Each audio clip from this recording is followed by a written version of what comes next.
that time and get to know him more. And he would always tell me to come here to Ujjain, to come see the temple. He was very eager for me to come. Somehow or other, of course, when we spoke, well, everywhere I go, all I can do is talk about Srila Prabhupada, my time with Srila Prabhupada. And whenever Maharaj, of course, would come to Atlanta, he would always talk about Srila Prabhupada. For us, his followers, we don't know anything else. And you can see, of course, what Maharaj has done with his time, with his association with Srila Prabhupada. Of course, myself, I've not accomplished anything since that time. And Prabhu was saying, I traveled with Prabhupada 2.5 years. I went around the world with him 4 times in those 2.5 years. And as Giriraj Prabhu was giving his talk, saying how he takes shelter, how he learned how to take shelter of Srila Prabhupada, Srila Prabhupada's association, Srila Prabhupada's words. It's also, since that time, many years ago, 45 to 50 years ago, that I take shelter of Prabhupada's words in this way, Prabhupada's association, because we all get to learn one time or another that the pure devotee, he lives in his words. Everything he gives us, it's showing us an example of how to be Krishna conscious. I like what Prabhu said, because I find myself over the years listening to Prabhupada on his morning walks, reading Prabhupada's letters. I know sometimes we're told that the letters, they're very personal. They were not necessarily, we read them and we think it's an instruction for everyone. And it's very true. Prabhupada was very personal. I got to see Prabhupada every day, sitting on the Vyasasan, giving his Bhagavatam class. And if that's all you knew about Prabhupada, his classes, his Bhagavatam classes, reading his books, there's so much strictness was there. But I always got to see this other side of Srila Prabhupada. Yesterday we, of course, had Srimati Radharani's appearance day. As I said, somehow or other, I've been in Vrindavan ever since the lockdown. I'm just a person with a tourist visa for India. Was one of those people, 10-year tourist visa, multiple entry. You come in, you can stay up to 6 months, then you have to go, then you can come back again. So in this way, that's what I've been doing for so many years, visiting Vrindavan, sometimes going to Mayapur. You know, there's so many places I haven't been to in India. I have not even been to Jagannath Puri. Just being in India for the last 50 years off and on. Never saw the Taj Mahal. Stay in Vrindavan, it's 1 hour away. They built this big freeway just so people can go from Delhi direct to the Taj Mahal without seeing anything else, any other side of India. But I've never gone there. When I traveled with Prabhupada all over the world, cities all over the world, I never went anywhere except the room next to Prabhupada and Prabhupada's room. That's all I knew being with Srila Prabhupada. I remember we walked past Eiffel Tower. There's pictures of Prabhupada by the Eiffel Tower. Growing up in America, here everybody knows Eiffel Tower. But we didn't go see the Eiffel Tower. Prabhupada had no interest walking by it every day. It didn't mean anything. He carried Krishna. He left Vrindavan so that we all could carry Krishna. He handed us Krishna, Srimati Radharani. For us Westerners, we didn't know anything. I just saw a statement this morning. Why did you come to Krishna consciousness? On social media. And I thought, I wanted to know who God was. That's why I came. I grew up in Catholic boy, Italian Catholic boy. And I had heard there was a God. They said God was there. But they didn't know who he was or what he did. Their only statements was he created heaven and earth. 7 days, 6 days. Seventh day was a day of rest. This was God the Creator. I even had a little book as a child. It was called Catechism. It had all your question and answers about God. It even said we were made in the image and likeness of God. So Christianity, Catholicism was personal religion. But they didn't know who he was. They could never tell you. Who is this God? This person? In that book, there was God sitting on a chair, like this big chair. And you saw his whole form, flowing gowns. But there was nothing in his face. Because they didn't know who God was.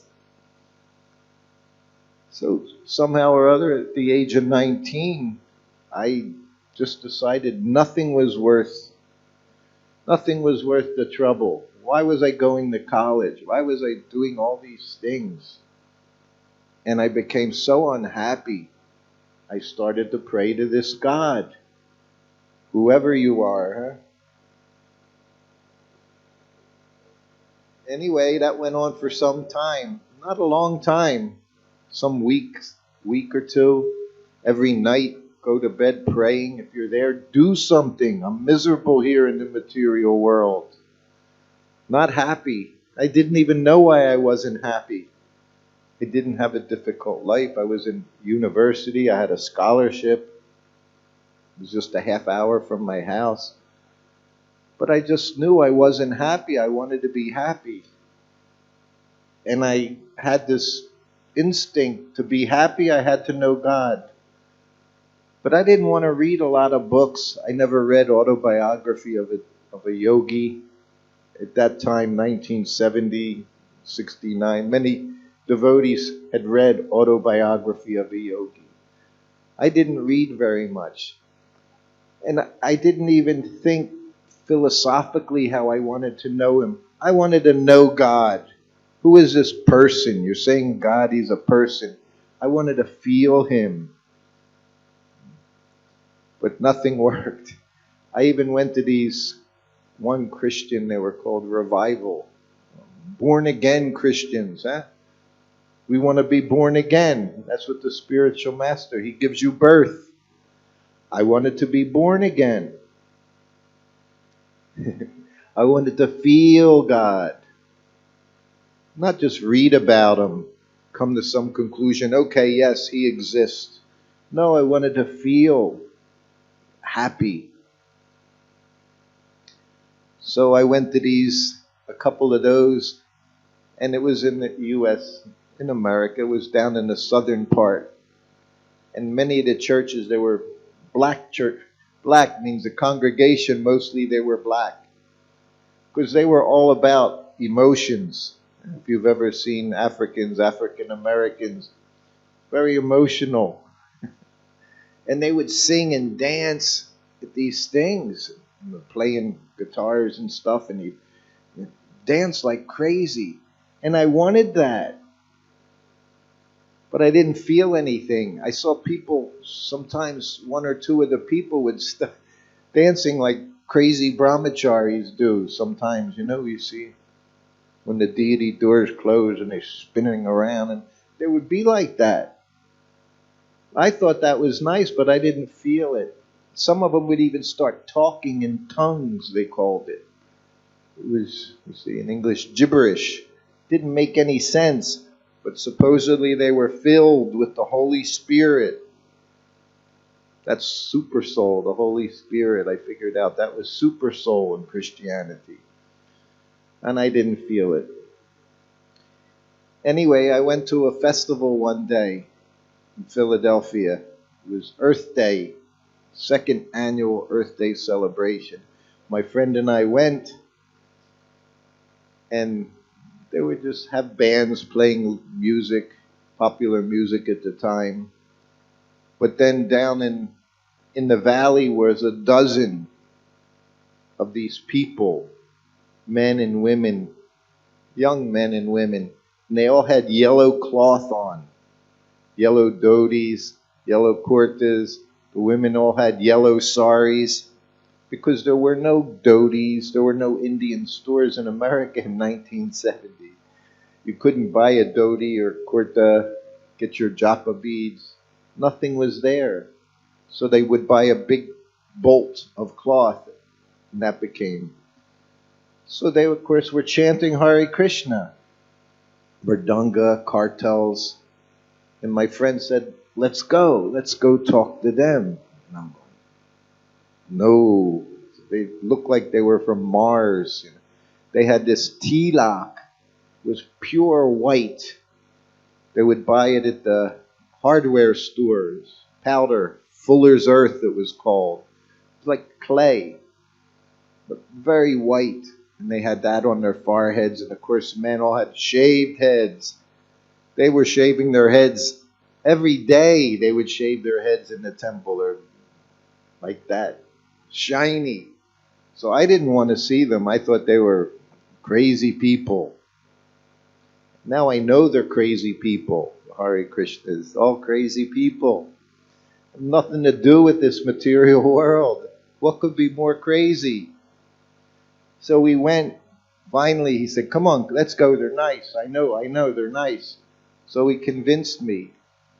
And I went up to one boy, man, 20 years old. He had been a devotee for maybe 6 months. That made him senior devotee, 6 months. I became a temple commander after 3 days in the temple. Anyway, we went down and I opened my mouth. I said, who are you? What are you doing? That was the end of my life. It was the beginning of my life. They told me, they're devotees of Krishna. Who's Krishna? Krishna is God. I said, okay. Then they told me everything. Krishna book had just come out, like a year before. So everyone's reading Krishna book. This is in America. No one knew about Krishna. Prabhupada flooded the U.S. with Krishna everywhere. And everything they said, I immediately accepted it. They said Krishna is God, he's blue. So they told me his name, told me his mother's name, his father's name, sisters, his friends. They gave me his address, everything. I went from knowing nothing about God. In one day I knew everything.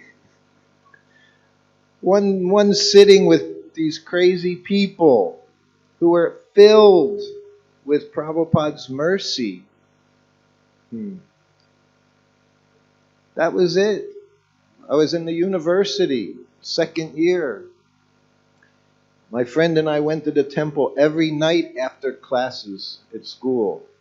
After 3 days, Kirtanananda Swami came.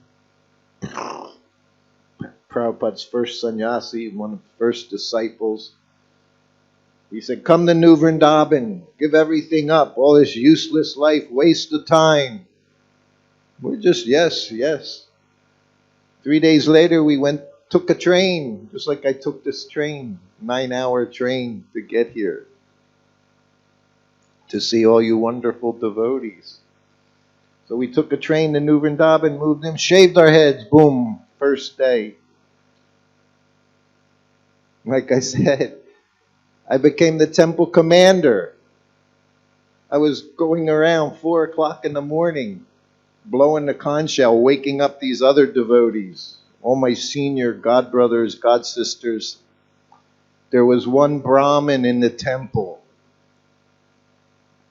I'm learning all these things, what it meant to be a Brahmin. There was a devotee, but then there were these other devotees. They were even more advanced. There were Brahmins. And it was a woman, Labangalatika. You may have heard of Labangalatika. She finally ended up in southern India with a farm, in a farm community. She was one of the big book distributors back then, 1971, before we were even distributing books in great quantities. She was going out, and I was told she was a Brahmin.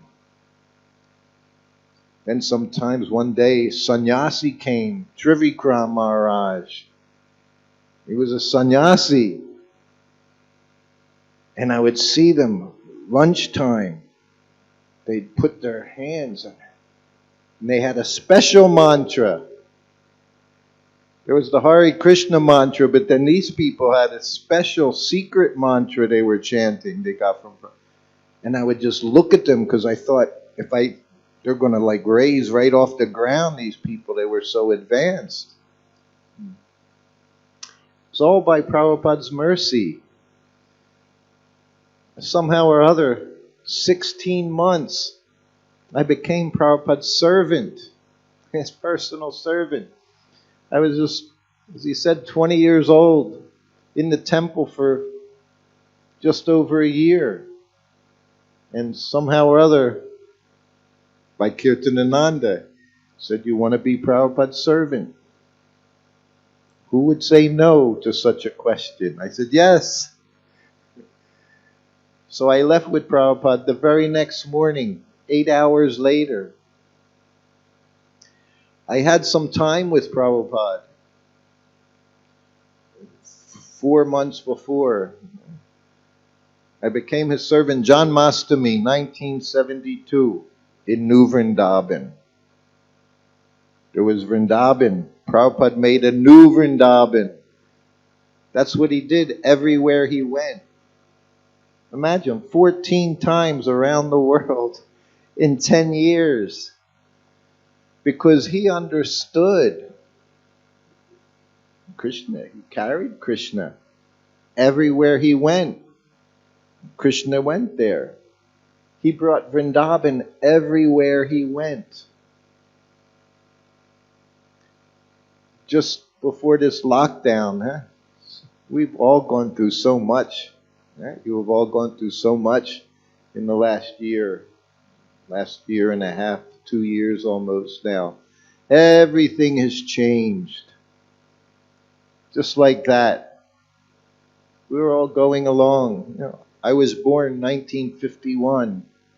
I had a very easy life growing up in America. Even my father died, I was 3 years old. So I never knew him. I had 2 older sisters and a mother. That's how I grew up. I grew up under ladies. One sister was 5 years older, the other 3 years older. And a typical, back in those days, Italian mother, very nice, always in the kitchen. Of course, my mother had to work and then be in the kitchen. But I learned actually so much. They say your mother, she's your first guru. I actually credit her for me becoming Prabhupada's servant. Because she taught me what it was to be submissive, what it was to serve. My travels, as he said, my favorite times were when Prabhupada wasn't in the temple.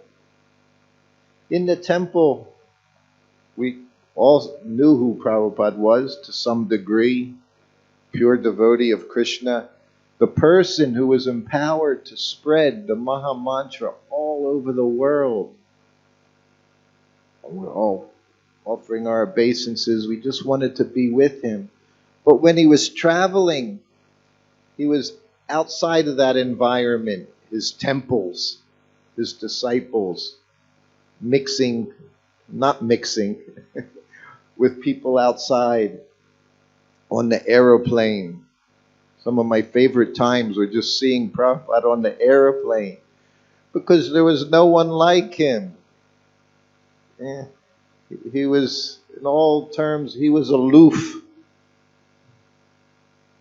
We would go on the airplane. I was told when I became his servant, there was no Bhakta manual. Anyone, you have any manuals here? Bhakta manual, disciple courses, guru courses, GBC courses. We can teach you how to do anything. We should have more cooking courses. There's still people don't know how to cook very nicely like Prabhupada did. So those courses we should be doing, cooking classes, how to cook nicely. But all these courses are there now. Japa Reform, they're called Japa Seminars. I was with Prabhupada for 2 weeks. He was in Vrindavan already.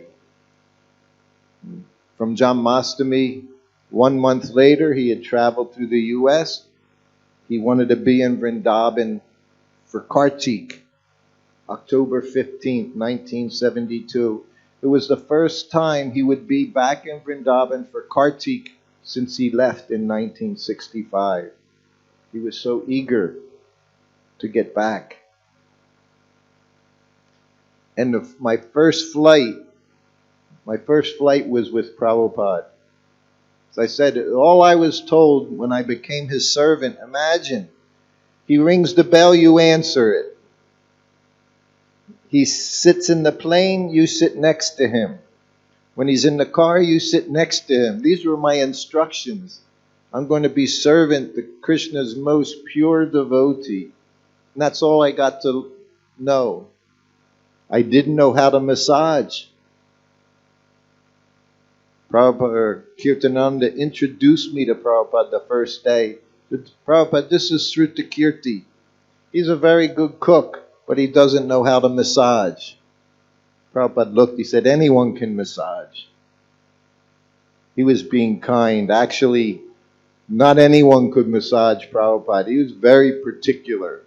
He was particular about everything. You had to know how to do everything. He told me in Vrindavan, in his rooms, Krishna Balaram Mandir, first class servant knows what to do without being asked. This is us. We're all servant. So this is what we want to do, to know what to do in every situation. So that's what Prabhupada said. First class servant, he knows what to do. You don't even ask him. I'm sitting in front of him. There's no one else. He's just talking to me. He's not giving a class some general instruction. He's telling his own servant what I'm supposed to be able to do. And then he said, second class, you tell him what to do and he does it. Most of us would think that's very accomplished. Prabhupada said it's second class. That's not first class. You're second class. You wait for the instruction. And then he said, third class, you tell him what to do and he doesn't do it. Or he does it begrudgingly. Prabhupada's mastery of the English language. Every word he would use was so wonderful, the way he would describe things. He says he does it begrudgingly or doesn't do it at all. Third class servant. So on the first flight, Prabhupada's my first day with him. We had just been in Pittsburgh. And I'm sitting in the room next to Prabhupada's room. It was a temporary sitting room in Pittsburgh Temple. Prabhupada had his sitting room and he had a bedroom. Often it was like that. The servant, whatever was left, that's where you always had to be so close you could hear the bell ring. You all ring bells, right? Devotees, that's what we do. We ring bells every day. Everyone's ringing bells. How far can you hear that bell? 10 feet, 20 feet, 10 meters away? That's how close you had to be to Prabhupada's room. 24 hours a day. So you could ring the bell. So I'm in the room next door looking in Prabhupada's suitcase. One suitcase, traveling around the world. He's got one suitcase. And it wasn't full. Had a few dhotis, kurtas, top. 1-2 chadars, a sweater, some socks. This cooker, Prabhupada's cooker, looked like a little bomb. It would never get through security now when they x-ray and they would see this bomb inside the suitcase. You wouldn't fly anywhere now with that metal thing in there. But Prabhupada's cooker was in there. I knew nothing about it. But as I'm looking, I hear a bell ring. So it was Prabhupada. I ran into the room. It was just right next door. Ran in, offered obeisances. It was my first independent service that I did. Running into the room, offering obeisances. Nobody told me, do this, do this. I heard a bell. So I went in and I offered obeisances. No one told me anything. What I should even do when I go in the room. Do you offer dandavats? Do you offer obeisances? Do you just walk in and sit down? But I did know. I offered obeisances. Whenever we saw Prabhupada, boom, we were always down. So I ran in, I offered obeisances, and I sat up. He's looking at me. And I didn't know what to do because he didn't say anything. See, first class servant, you're supposed to know what to do. So I'm looking, I said, yes, Prabhupada, what can I do? He said, nothing. I just wanted to see how fast you were. So that was my very first experience. Prabhupada rang the bell. And in that one moment, he took away all my anxiety being his servant. So much anxiety, so much stress, being personal servant to Prabhupada. And he just smiled. And his doing that was the most expert thing. Because then I just relaxed. And then I just looked at him because I'm still trying to figure out what I'm supposed to do as his servant. What do you do 24 hours a day? So I looked, I said, anything else? He said, no. I'm still sitting in front of him. I said, should I go now? He said, okay. So then I offered obeisances again.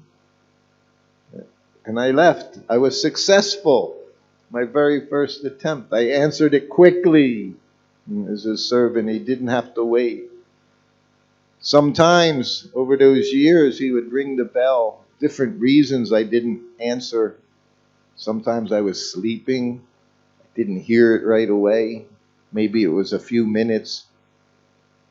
But when you went in, offered obeisances, Prabhupada had a way. He didn't wait for you to sit up to start yelling at you. As soon as you're offering obeisances, he's already saying, where have you been? I've been ringing this bell for hours. Maybe 2 minutes, but hours. Prabhupada, he understood time in heavenly planets. You know, when we talk about the day of Lord Brahma. So he had the minutes of Lord Brahma, you know. He would say, for hours I've been ringing this bell. What are you doing? It happened so many times because I was supposed to be right there. I was with him for about 6 months. Prabhupada was in one of my favorite places, in his New Dwarka, Los Angeles.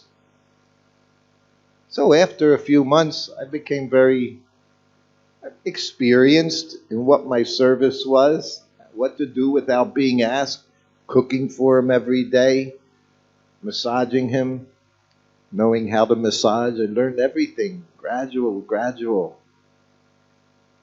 One of the first days I was massaging him, I had no experience. I watched Sudama Maharaj, one day, that first day in Pittsburgh. I was just sitting next, watching him do all these things, you know. Actually, he did the same thing everywhere. He just did this everywhere. Started here and ended down on the feet. Started the head. Whenever we have Abhishek and I see people pouring water on the feet first, I think, you start on the head. Who the heck starts bathing with their feet? You start on top, you go to the bottom. We think it's respectful, we want to offer to the feet, but some things aren't like that. Massage wasn't like that. I started with the head. I didn't start at the feet and work my way up to the top. I started from his top and worked my way down to the bottom. So sometimes you just have to use common sense. So I watched that massage and, geez, and he's pulling on his fingers and his legs. Then he's massaging Prabhupada's feet and he's pulling his toes and you hear him crack his toes and I'm thinking, geez. And I'm thinking, well, he's here at least. So that's good. He can massage Prabhupada every day. I never touched anyone before, never touched a man before massaging Prabhupada. That was something you just didn't do. So then he gives him a massage that day and he says, offers his obeisances and says, okay, Prabhupada, I'm leaving now for Japan. And my heart again sank. I thought, oh no, I got a massage Prabhupada tomorrow? After 16 months as his servant, massaging him every day, I left his service, got married, and Satsvarup Maharaj became his servant. You all know Satsvarup Maharaj, written so many books, Secretary Bilamrita. So he was the first person that got to be with Prabhupada's servant that was leaving for a few days. He was taking notes from me, saying, how do you do this with Prabhupada? When you dress him, what do you do with his clothing? He was asking me everything. And I was thinking, boy, why didn't I have somebody to talk to like that in those first days? He was taking his notes down, recording everything. And he came to see Prabhupada get massaged. It was in New Dwarka. And he said, I'll come. And I'm massaging Prabhupada, and I'm massaging his head, and I'm massaging back. And Satsvarup's sitting there with his notebook, and he's writing in his book. Who knows what he's writing, just rubbing. And I'm rubbing Prabhupada's back, and Prabhupada looking at Satsvarup Maharaj. He said, what are you doing? He said, well, I'm taking notes, Prabhupada, to learn how to massage. Prabhupada looked at him. He said, that's like trying to learn how to swim on the land. Prabhupada, there was no learning how to do anything. You just did it. Just dive in. That's what we did in Krishna consciousness. We dove right in. You'd be on the street. You'd be a devotee for 3 days. You'd be preaching to everyone you saw about Krishna. Whatever you knew, all you'd have to say is, here, take this BTG, Back to Godhead magazine. It'll tell you all about God. It'll tell you how to get out of this terrible place. It's everything you need right now. People were buying, chanting all day long, 8 hours, 10 hours a day on street corners, in airports. These were devotees. But Prabhupada, he was very funny. He was very practical. He just laughed.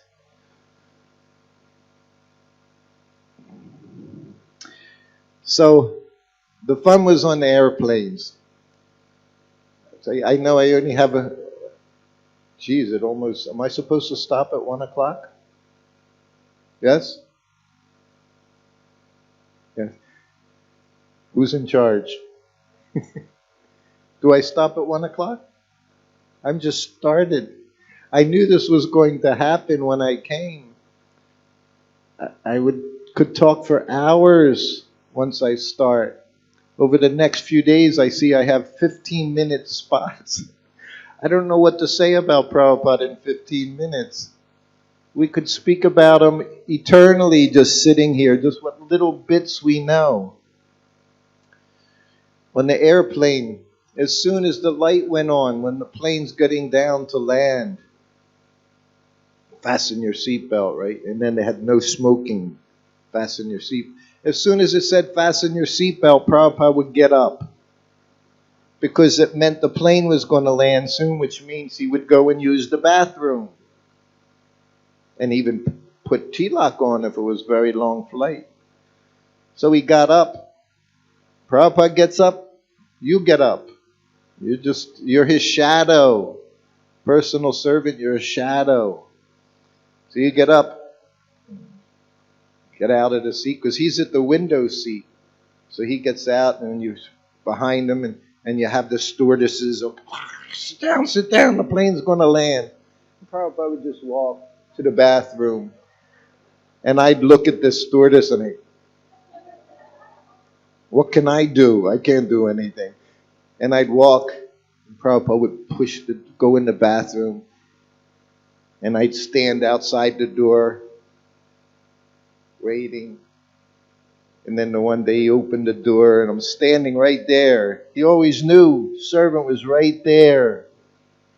And he looked at me, had a big smile. He said, when you're old, you can do anything you want. And that's what he did.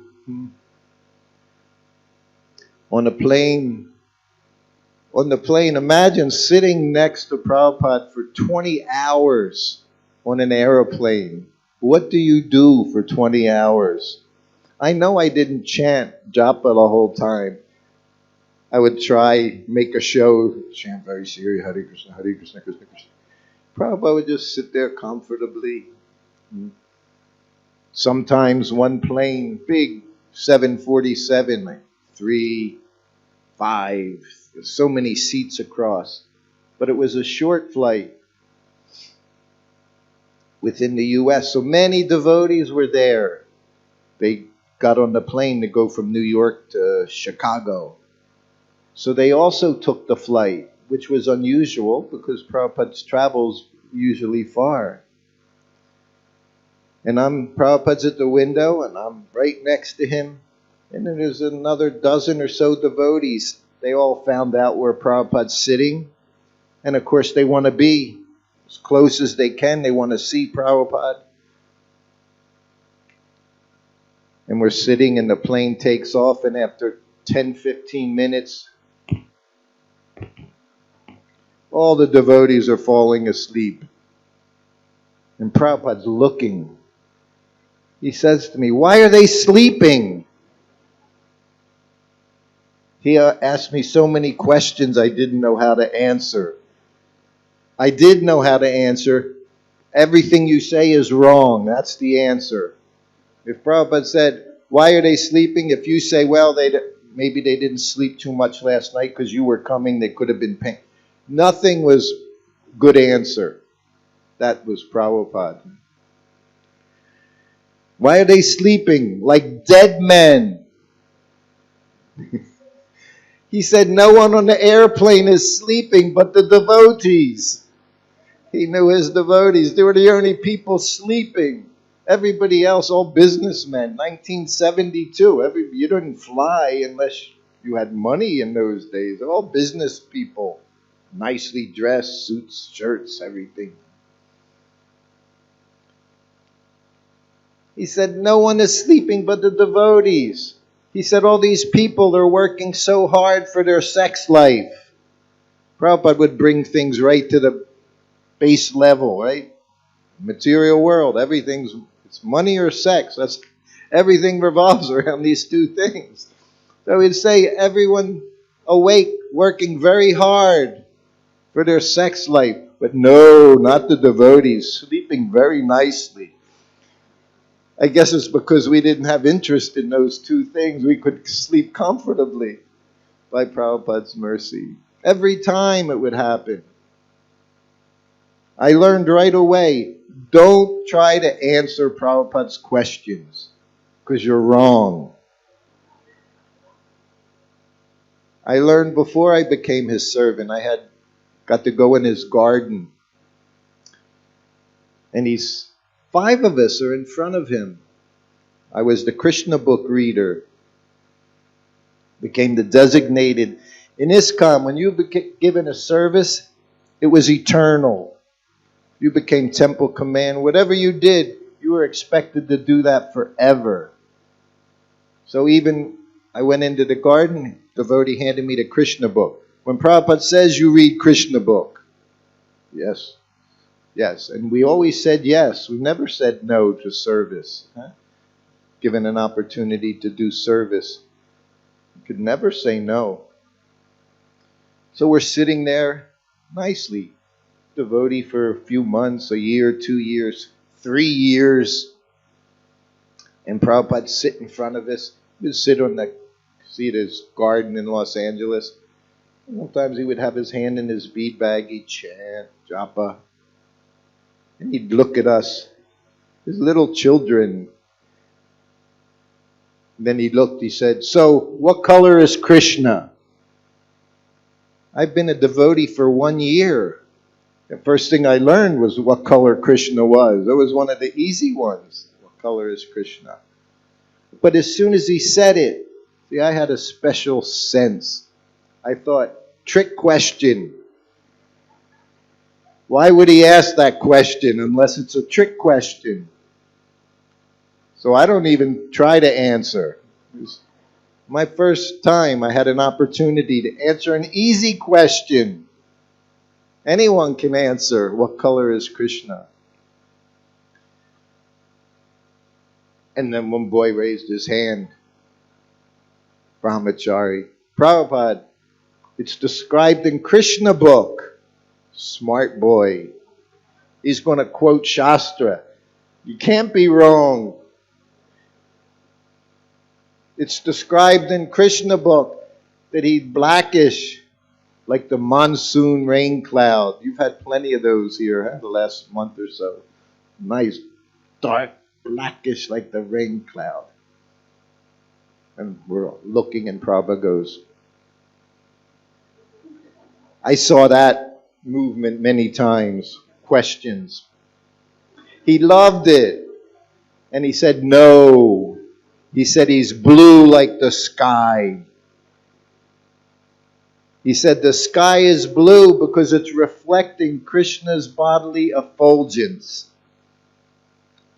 What a wonderful thing, he said. Huh? Everywhere you see blue sky, most everywhere. It's Krishna's. It's due to Krishna's effulgence. So I learned that day. Prabhupada relates everything to Krishna. He sees Krishna everywhere. And he taught us how to see Krishna everywhere. In the flower. I gave him jasmine at night. Night jasmine, you're familiar. So this is Krishna. It was so easy. Prabhupada made it so easy to become Krishna conscious. But on the airplane, sitting next to him, big airplane again, Air India. Air India was a very big airline. And the flight's still on the ground. People are getting in their seats. We're in coach, economy class, not first class, not business class. Coach, servant class, Prabhupada travel. So we're sitting and the speakers are above playing raga, sitar, and tablas.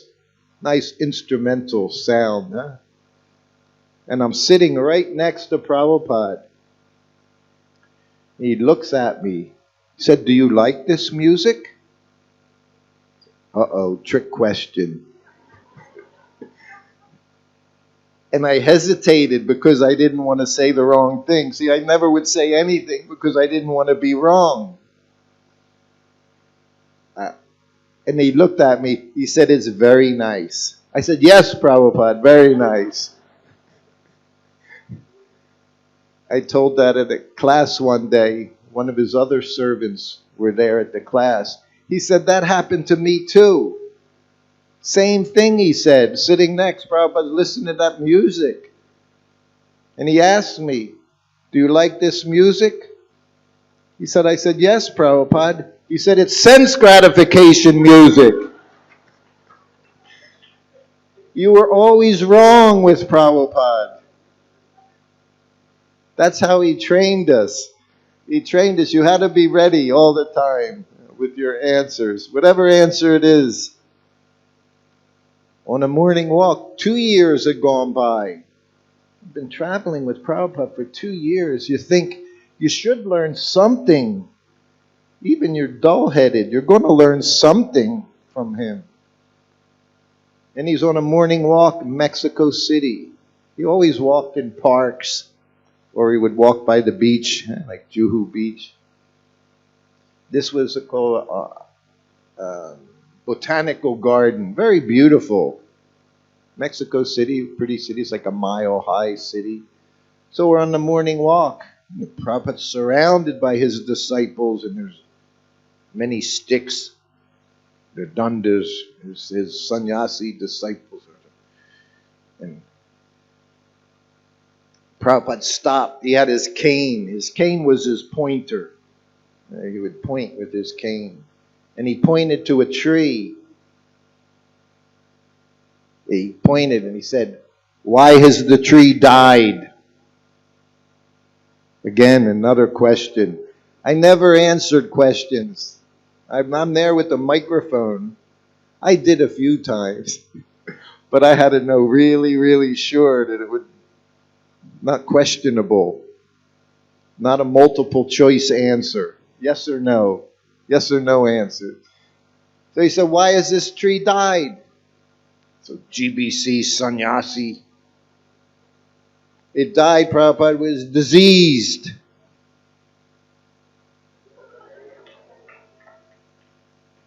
So now everybody's thinking, he was a big devotee, still big devotee, very big devotee. So now everyone's thinking and wanting to say something because it was Prabhupada. He's right in front of you. Your eternal master. You just wanted to talk to him.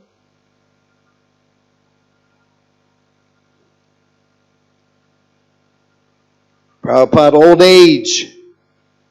Smart. We have birth, disease, old age, and death. That's the process. Now they're going down the line. That's the only two questions, disease and old age. So he said, old age, Prabhupada. And I'm sitting there with the microphone. And I'm thinking, what's he want to hear? What happened? I've been with him a long time. I didn't know anything. I still don't know anything. I've read things. I haven't realized anything. But I'm thinking, what does he see? And I said, Prabhupada, I said, the spirit soul is left. He said, yes.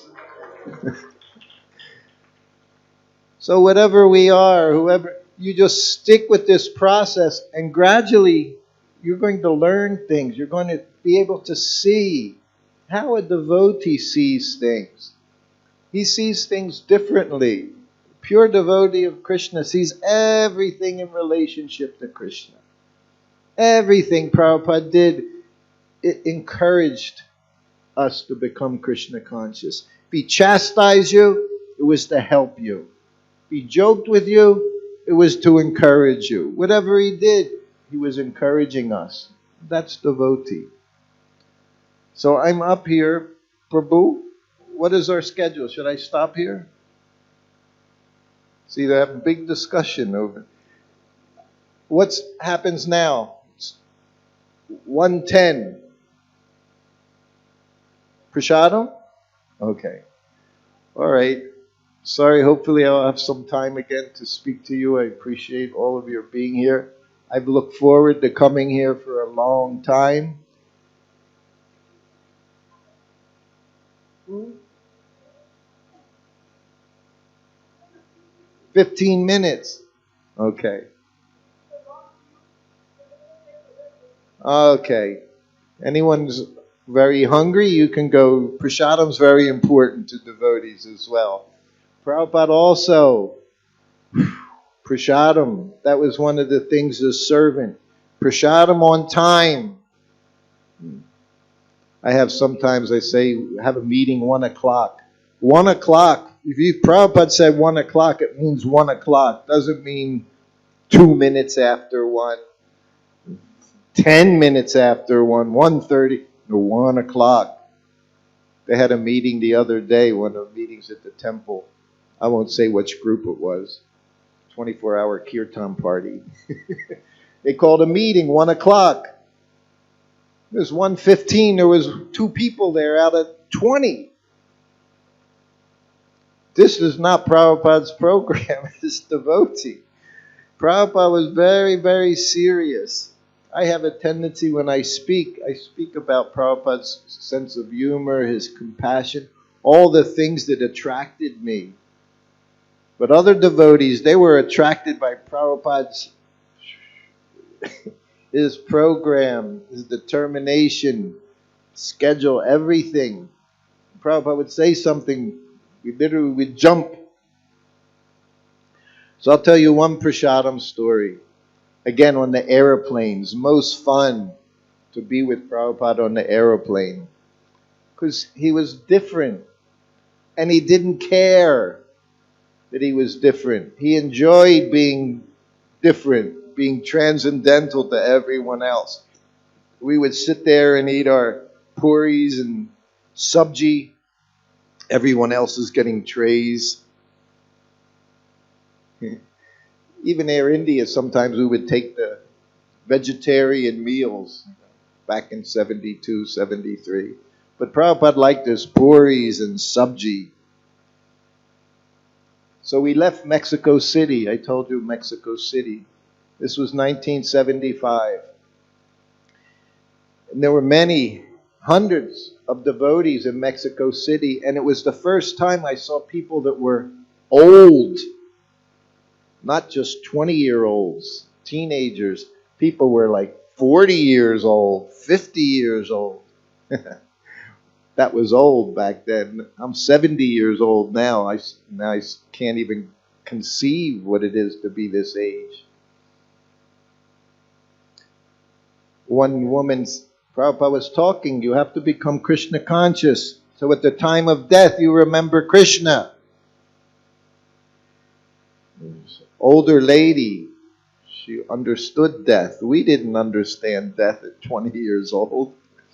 But she had an idea about it. She says, what happens if we can't remember Krishna? We remember you. Prabhupada went, that's all right. That's Prabhupada. That's all we have to do. You can't separate Prabhupada from Krishna. That's all he did was give us Krishna. So we left there. It was morning, like a 10 a.m. flight. So one lady, she gave me a bag, paper bag. In the paper bag was muri. You all know muri. Puffed rice, peanuts, little chants. One of Prabhupada's favorites, he said, from when he was a child. Prabhupada liked this puffed rice and peanuts. I could tell you that story for another hour. Anyway, as soon as you're on the airplane, I told Prabhupada will watch those signs. As soon as the fasten seatbelt light went off, when the plane's in the air, what time is it? Prasadam time. Prabhupada liked prasadam, and he expected it. Morning, afternoon, hot milk at night, sometimes puffed rice. sometimes sabji. So as soon as the light would go out, Prabhupada would say, all right. He didn't say a lot of words unnecessarily. He could just look at you. That was first-class serving. In Vrindavan, he'd ring the bell, I'd go in, he'd look at me. It meant turn the fans on. He'd just look. Or he'd look at the French doors. It meant open the curtains. Close the curtain. He would just look at you and then look at something. So you had to know what it meant. You had to be a mind reader. So I open up the bag. It's all in aluminum foil. Puffed rice, a nice batch of puffed rice and peanuts. And I put Prabhupada's tray table down. I put it on there. Prabhupada's at the window seat. I'm in the middle. Next to me is Paramahamsa Swami. We all have our shaved heads. Tilak. This is 1975 in South America. They didn't know who we were. And Prabhupada starts, he didn't shout any prayers out or anything. No. He just started honoring Prasadam. He's in an airplane. And we're just sitting next to him. I didn't have any water to give him, nothing. So he ate half of it. Why? Because he has these two people next to him that don't have anything to eat either. So he's not just thinking about himself. He ate half of it. Then he looks at me and said, now you can take. Imagine. We're taking not just Prabhupada's Maha, we're taking Prabhupada's Maha Prasadam from the very little aluminum plate he ate off of. I just took it, put down the table, put it down, and I make it in two parts. Because I'm also a little conscious that this person next to me wants to eat too. It's not just for me. And I rip the aluminum foil. I give half to Paramahamsa and half is in front of me. And we don't say anything. We're just hungry young devotees. Prasadam is everything to us. And we're eating. Prabhupada's just sitting there to the side. Imagine, you have to do all of these things in front of your spiritual master. But he allowed us to be so comfortable that we were happily eating. Not like Prabhupada did. He ate gracefully. And this young woman comes walking down the aisle. She's the flight attendant. She was our age, maybe 25, something. And she stops right in front of us. So Paramahamsa, he's at the aisle seat. I'm in the middle. And she stops right in front of us. And she reaches past Paramahamsa and grabs puffed rice out of my aluminum plate and puts it in her mouth. And she looks at me. She said, "This is very good. What is it?" I'm in shock. Somebody took something out of my plate.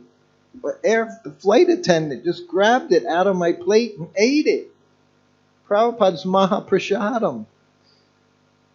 I said, it's puffed rice.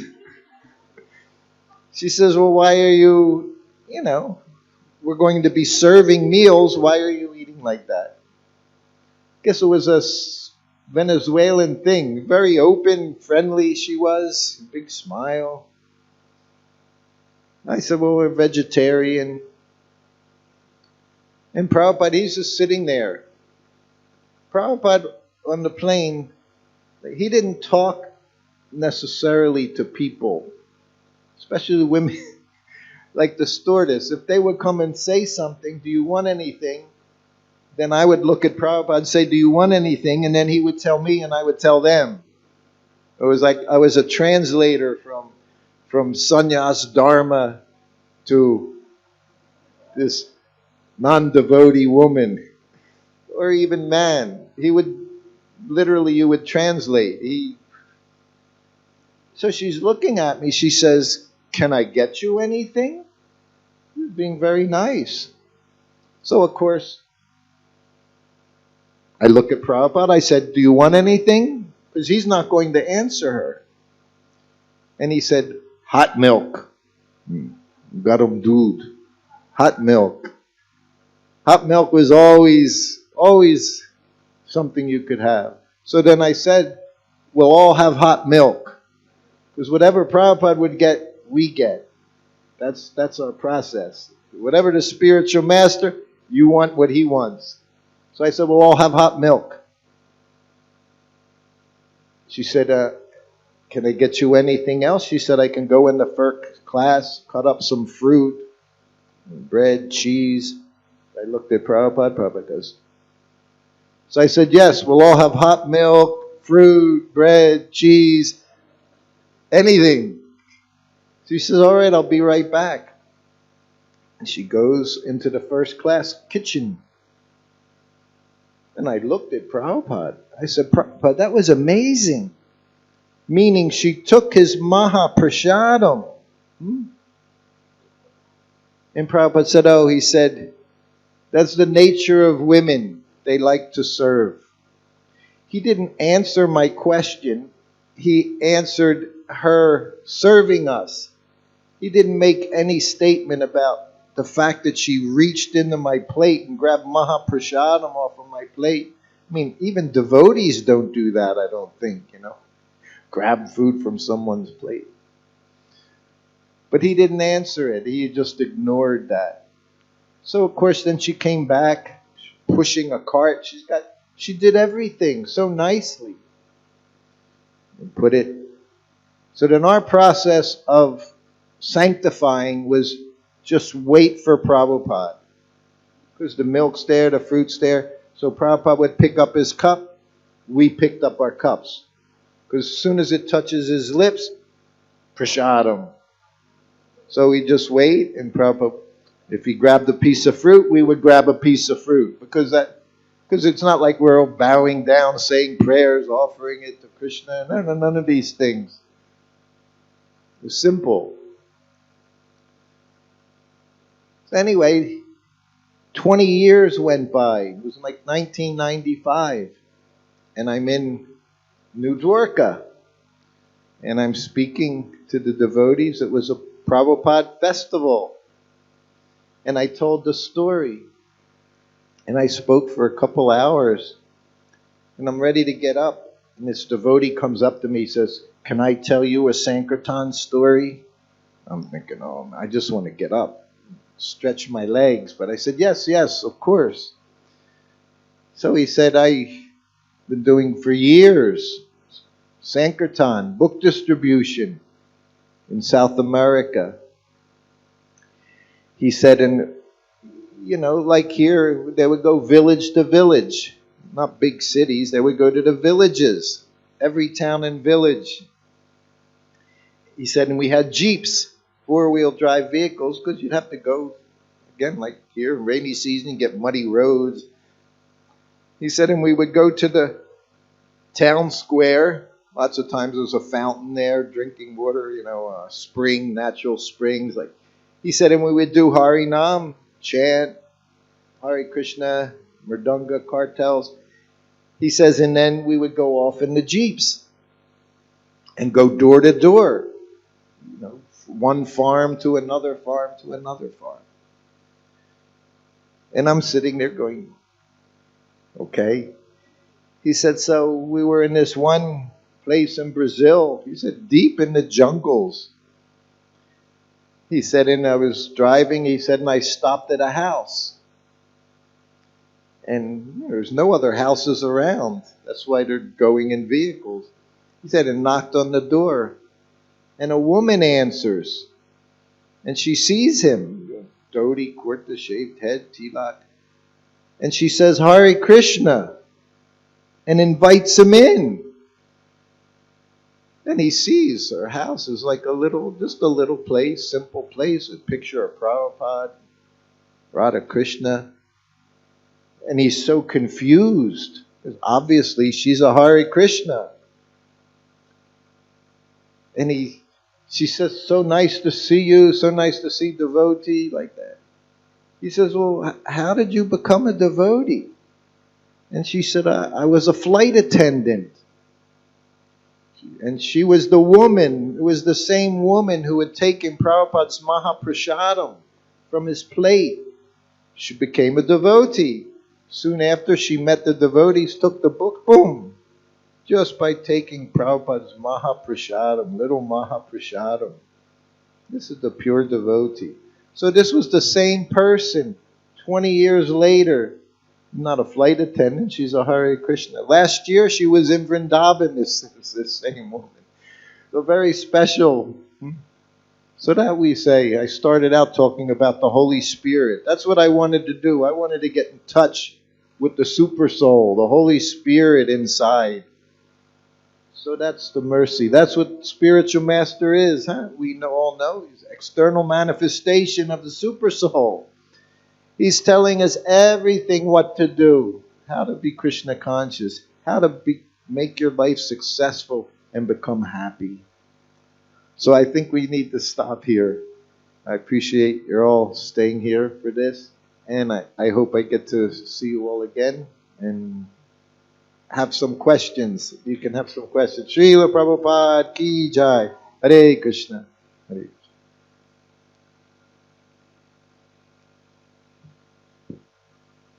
Once he asked me, Bhaktivedanta Manor, he's looking out. He said, what is the most beautiful animal? Another question. So I had to answer. He's just talking. Sometimes he's just talking to me. There's no one else around. So you didn't have a choice but to say something. So I'm thinking, a cow. Krishna's favorite animal must be the most. I said, a cow. He went. He said, a horse. Very beautiful. He said the muscle structure, everything, a horse, most beautiful animal. So you could never be correct. And if I would have said a horse, he probably would have said something else. I don't know what. All right, Hare Krishna. Hare Krishna. Thank you very much, Prabhuji, for sharing nectarian pastimes of Srila Prabhupada. We are very grateful to you, taking out your time and sharing. You mentioned that how wherever Srila Prabhupada went, he took Krishna with him. He made new Vrindavan, new Jagannath Puri all the way. You told about that, how Srila Prabhupada was particular about everything. And you mentioned that how the first class servant act. And you mentioned that how when Srila Prabhupada called you inside, he just looked to the things and you should read his mind what he wants. And then you act accordingly. So that shows that how you are the first class servant of Srila Prabhupada. You mentioned that how Srila Prabhupada used to see Krishna everywhere. He will just smell jasmine flower and he will say, this is Krishna. And you mentioned at last that how spiritual master is the external manifestation of Krishna.